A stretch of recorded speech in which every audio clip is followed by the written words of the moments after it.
श्री चरणदास जी कह रहे हैं, ए भाई समझो, जिस कर्तव्य को तुम विसार करके झूठे भाव को कर्तव्य मान रहे हो, अरे माया के दीवाने, अरे हिया नहीं रहना, करना अंत पयाना। यहां से जाना है, यहां से जाना है। ये भूल जाते हैं, माया की ऐसी भूल भुलैया है कि हमें शरीर में राग और शरीर संबंधियों के राग में सुख मिलने लगता है और लगता है कि मैं अविनाशी हूं।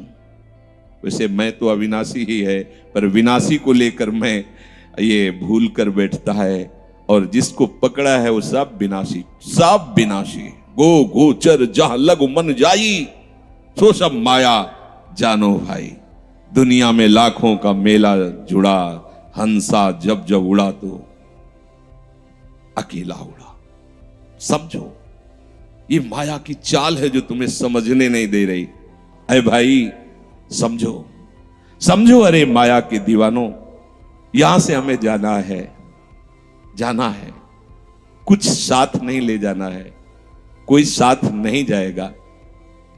बस तुम फंस गए हो मोह दलदल में। ये कुटुंब का मोह ऐसा मोह है कि कैसे तुम्हें बताएं।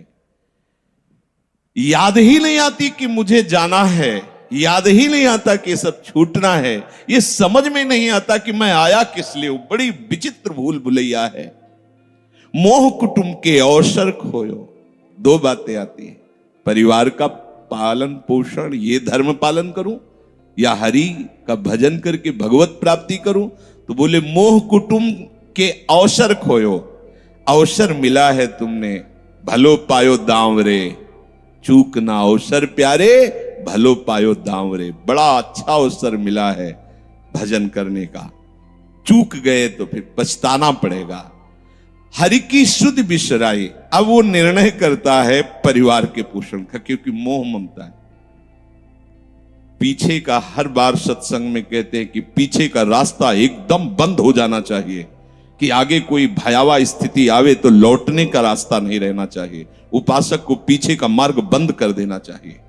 पर होता क्या है, अपने लोग बहुत कमजोर हैं, तो कदम ऐसे रखते हैं पर पीछे वाला पुष्ट बनाए रखते हैं कि अगर इधर थोड़ी भी आंच लगी तो कदम पीछे करके सुरक्षित हो जाए। वो सुरक्षित नहीं है, वो सुरक्षित नहीं है, वो असुरक्षा है।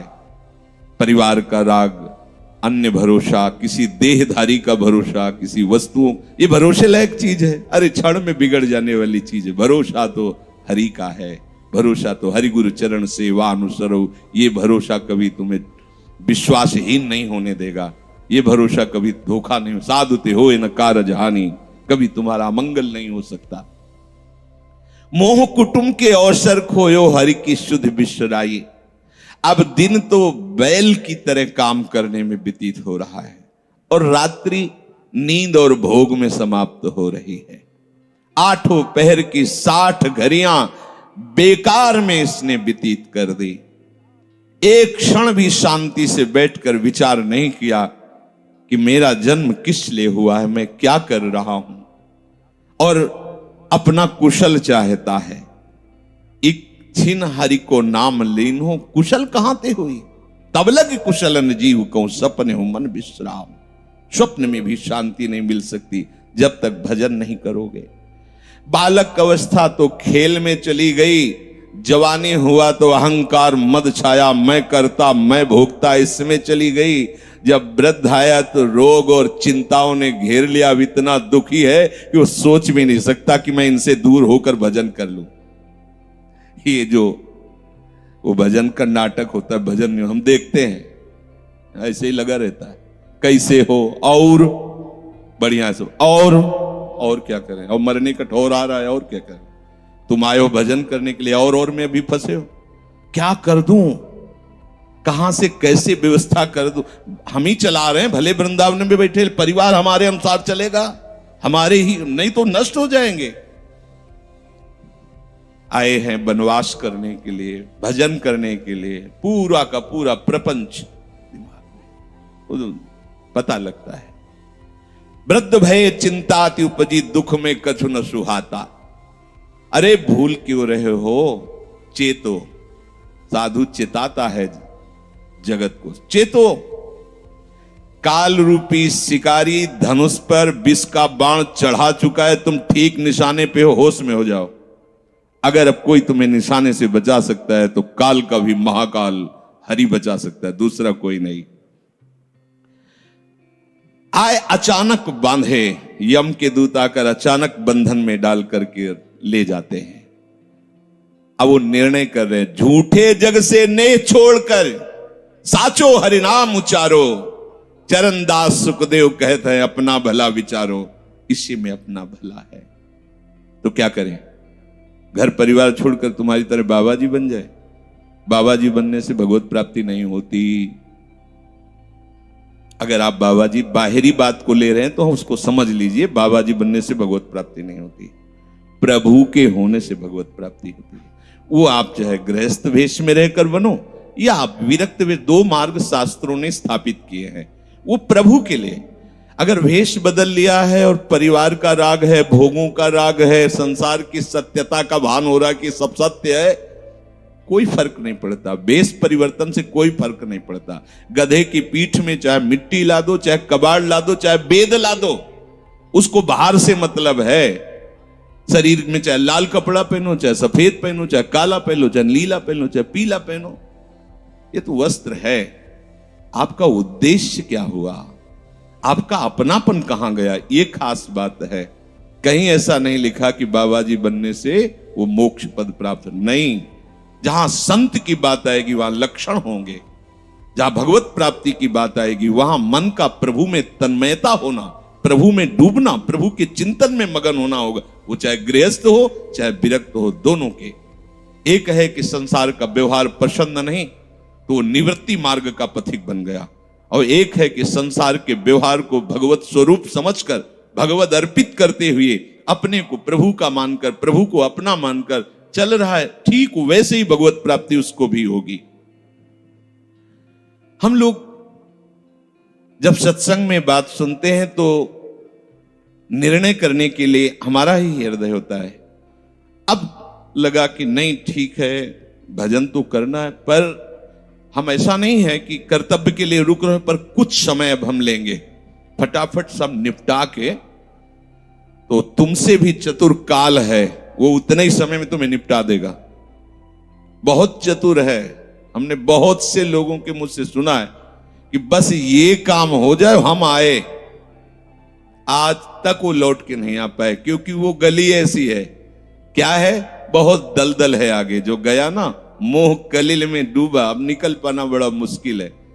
सत्संग में इतना सामर्थ्य है कि अभी आप सुन रहे हो, अभी आपको ऐसे सब ऐसे लगेगा, ऐसे ऐसे निकल जाएंगे, और गेट के बाहर होइएगा, वो हवा लगने दीजिए, तब लगे कैसे निकले। ऐसी प्रचंड माया है। इसीलिए तन ही राख सत्संग में तो मन ही प्रेम रस भेयो, तब मन प्रेम रस में बराबर सत्संग होता रहे, बराबर साधु संग मिले। ऐ साधु, ये तमाशा है, तमाशा बस 2 घड़ी का तमाशा है। यहां जितने इकट्ठे हुए हो ये सब मिल नहीं सकते। माता पिता भाई बंधु सब बिछुड़ते चले जा रहे हैं। जो ही आकर सब इकट्ठे मिले हो, ये कभी इकट्ठे नहीं रह सकते। ये कुछ समय का है। संतों ने इसे 2 घड़ी का ऐसे ऐसे व्यतीत हुआ।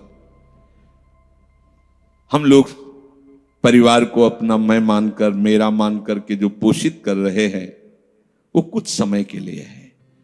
जैसे नाव नदी के ऊपर बाट बटाऊ आए, मिल मिल जुदे होए पल माही आप को जावे। जैसे नदी पार करने के लिए 50 लोग इकट्ठे हुए नाव में बैठे, नाव किनारे पहुंची, सब अपने अपने मार्ग को चले जाते हैं, कोई किसी का साथ नहीं देता है।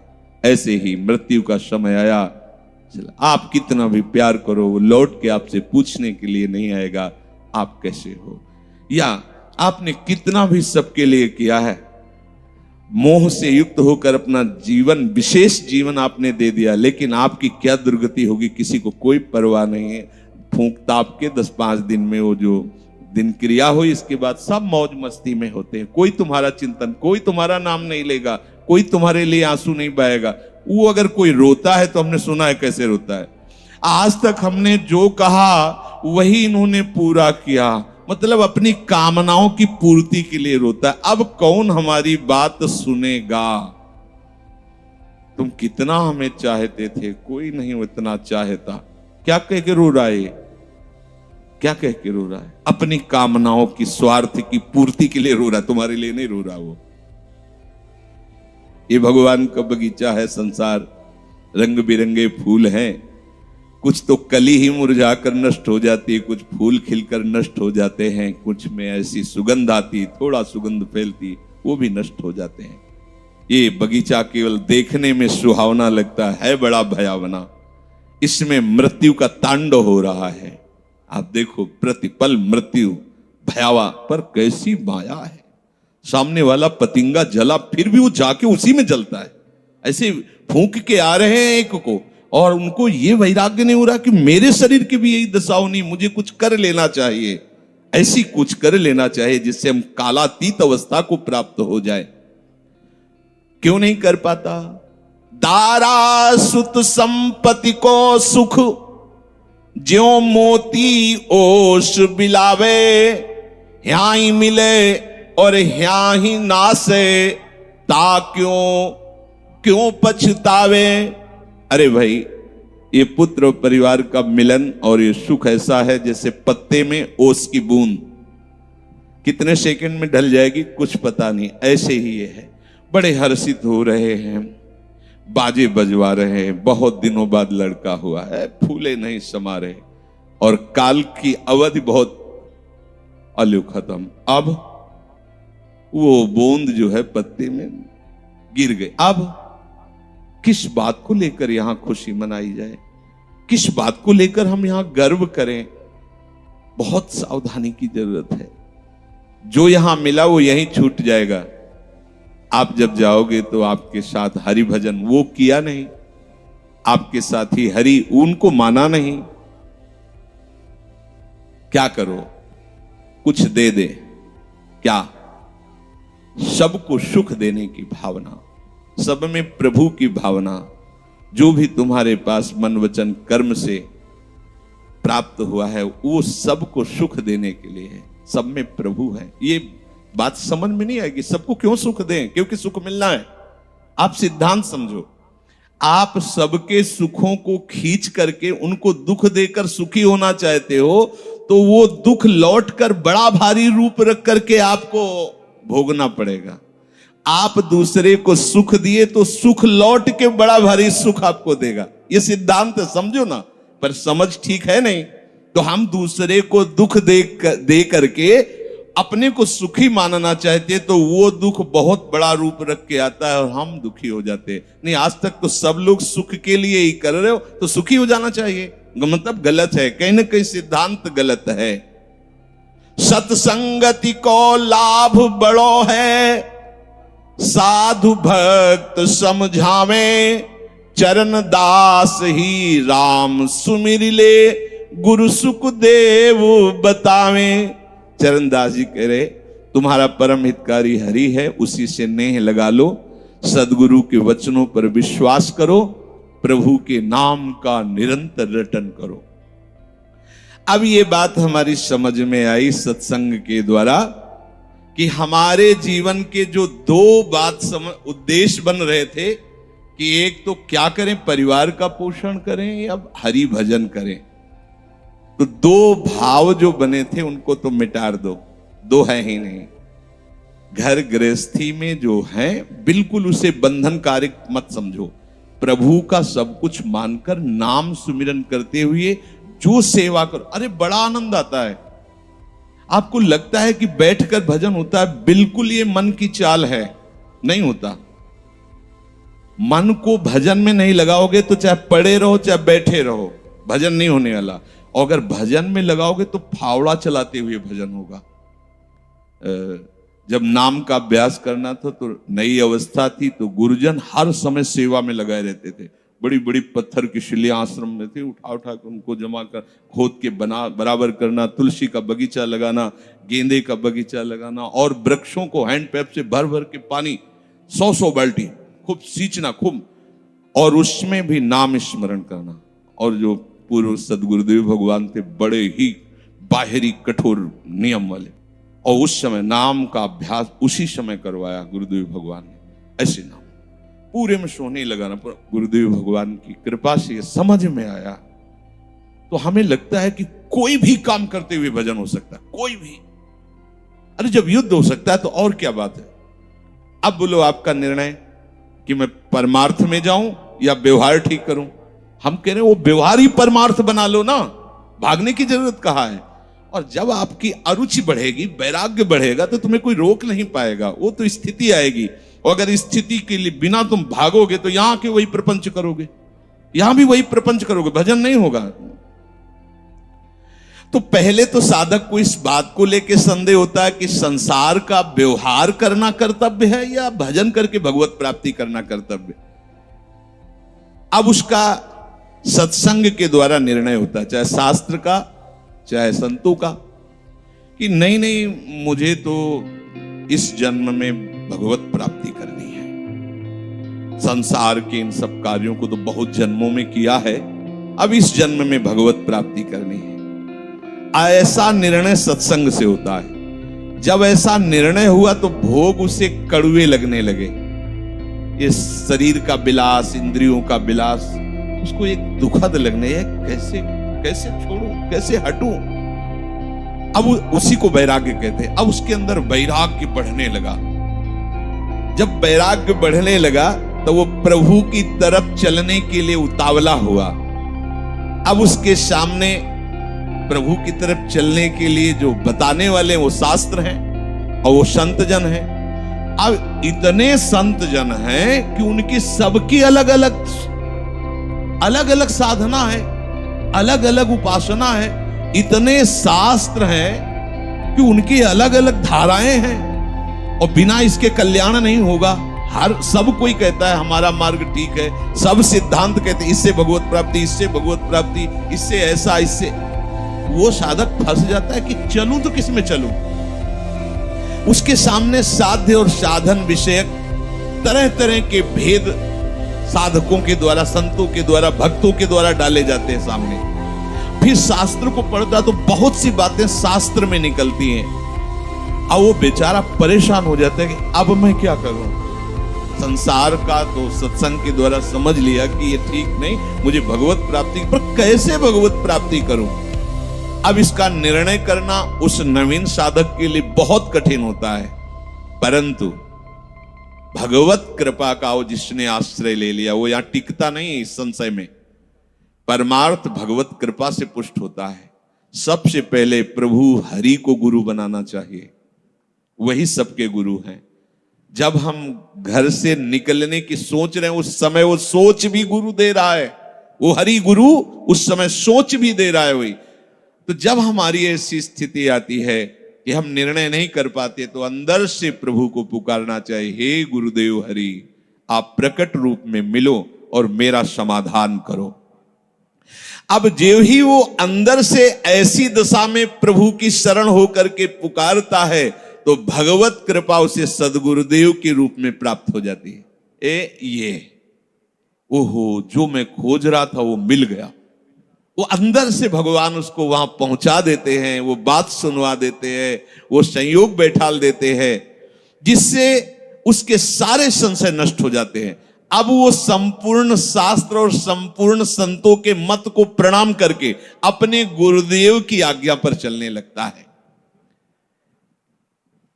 अलग अलग वर्णन है संप्रदायों के सिद्धांत, अलग अलग शास्त्रों की युक्तियां वर्णन है। हम कितनी युक्तियां कितनी चलेंगे तो एक युक्ति में ही। तो इतनी बात समझ लेना है कि हम प्रभु के अंश हैं, इसमें किसी भी संप्रदाय का कोई कटाक्ष नहीं। जीव प्रभु का अंश है, इसमें किसी भी संप्रदाय की कोई टिप्पणी नहीं है ना, ठीक है। दूसरी बात, संसार भगवान की माया है, सब संप्रदाय है ना, तो इस माया को त्यागना है। बात समझ में आ गई। तीसरी बात है भगवत प्राप्ति करनी है। ये तीन बातें किसी भी संप्रदाय में कहीं भी कोई काट नहीं इनकी। हम प्रभु के अंश हैं। ये संसार माया के द्वारा रचित है। संसार का, संसार के भोगों का त्याग करने वाला ही भगवत प्राप्ति के योग्य होता है। भगवत प्राप्ति करना हर संप्रदाय का लक्ष्य है, चाहे उपासना कुछ भी हो। संसार का त्यागना हर संप्रदाय का लक्ष्य है। कोई भी आप शास्त्र, सिद्धांत या संप्रदाय देखिए, संसार के भोगों का, संसार की आसक्ति का त्याग, और हम प्रभु के हैं, ये सिद्ध बात है। किसी भी संप्रदाय में हो, जीव भगवान का अंश है, ये निश्चित बात है। तो ऐसा निर्णय गुरुदेव की कृपा से स्वाभाविक हो जाता है कि अब सब सिद्धांतों को भले सुन लें, लेकिन हमें चलना का हमें पता है। हमारे गुरुदेव ने हमें बता दिया है, हमारे माई श्यामाजू को राज, हमें चलना है। राहो को काहू मनाई दिए, पर मेरे प्राणनाथ श्री श्यामा शपथ करो तृण छिए, मन क्रम वचन त्रिशुद्ध सकल मत, हम श्री हित हरिवंश उपासी, हा हरि रा राधा वा वृंदावन सा सहचरी। साधक की बुद्धि गुरुदेव के प्रताप से उपासना में निश्चल हो जाती है। एक एक बात को समझिए। प्रभु कह रहे जिस काल में शास्त्रीय मतभेदों से विचलित हुई तेरी बुद्धि निश्चल हो जाएगी, परमात्मा में अचल हो जाएगी, उसी काल तू योग को प्राप्त हो जाएगा। कैसे होगी निश्चल? अगर हम शास्त्रों में भटकते रहो, कई बार समझने के बाद भी ये निश्चय होता था कि ये आश्रय ठीक है या अहम ठीक है। क्योंकि जब एकोहम बहुश्यामा वही ब्रह्म बहुत रूप, मैं भी तो ब्रह्म हूं ना। मैं भ्रम से अपने को अंश मान रहा हूं, भ्रम से अपने को जीव मान रहा हूं, भ्रम से अपने को शरीर मान रहा हूं, वही हूं। सेवक से विभाव बिन भव न तरी उर्गारी। काकभूषण जी कह रहे बिना सेवक और स्वामी के भाव के संसार से तरा नहीं जा सकता। एक में है सेवक स्वामी भाव के बिना नहीं तरा जा सकता, और एक है कि जब तक सेवक स्वामी भाव भेद है तब तक अविद्या है, अविद्या है तो मोक्ष नहीं।